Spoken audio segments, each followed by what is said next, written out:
बच्चू कडू यांच्या आंदोलनावर तोडगा काढण्यासाठी सरकारकडून प्रयत्न केले जात आहेत।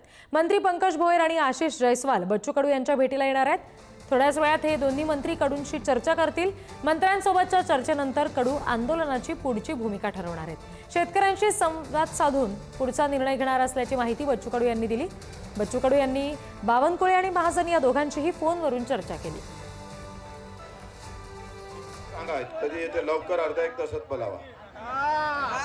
आता बावनकुळे इथे नाही आहे, आशिष जयस्वाल इथे आहे, ते इथे येऊन काय म्हणतात ते पाहू। पुन्हा आपण त्याच्यानंतर तुमच्याशी चर्चा करू। तुम्हाला चर्चा केल्याशिवाय तुमच्यासोबत चर्चा केल्याशिवाय काही होणार नाही। आता ज्यांनी ज्यांनी मत मांडलं नेते मंडळींनी त्यांचं बरोबरच आहे। नागपुरात शेतकरी आंदोलनाचा दुसरा दिवस आहे। नागपुरात शेतकरी रात्रीपासून ठाम मांडून बसलेले असल्यामुळे अनेक महामार्ग बंद झालेले आहेत। आपल्यासोबत आहेत शेतकरी नेते अजित नवले आणि कम्युनिस्ट पक्षाचे नेते देखील आहेत। सर, काय सांगाल, कालपासून शेतकरी ठाम मांडून बसलेले आहेत।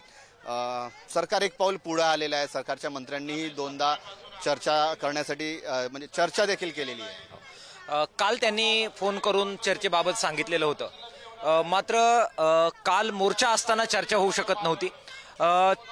त्यानंतर एक प्रकारे सरकार आणि आंदोलकांमध्ये डेडलॉक झाला आणि चर्चा थांबली। मात्र आज जेव्हा अनेक आंदोलक रेल रोकोसाठी प्रत्यक्षपणाने गेटपर्यंत पोहोचले आणि रेल रोकोचा इशारा दिला गेला, त्यानंतर परत सरकार दोन पावलं पुढे आलं आणि त्यांनी चर्चेचा प्रस्ताव दिला। मात्र मुंबईला जाऊन चर्चा करणं हे प्रॅक्टिकली अशक्य आहे, कारण इथनं जर शेतकरी आम्ही हल्लो, नेते हल्लो, तर इथे काही दगाफटका होऊ शकतो, आंदोलन विस्कळीत करण्याचा प्रयत्न होऊ शकतो, ही भीती आहे। आणि त्यामुळे चर्चा जी होईल ती इथंच होईल अशा प्रकारची भावना शेतकरी कार्यकर्त्यांची आणि नेत्यांची होती। आम्ही समज सुद्धा काढण्याचा प्रयत्न केला की आम्ही काही लोक जाऊ, मात्र शेतकरी नेत्यांना सोडायला तयार नाही। जी चर्चा करायची ती इथे करूया अशा प्रकारची भावना ही सगळ्या शेतकऱ्यांची आहे।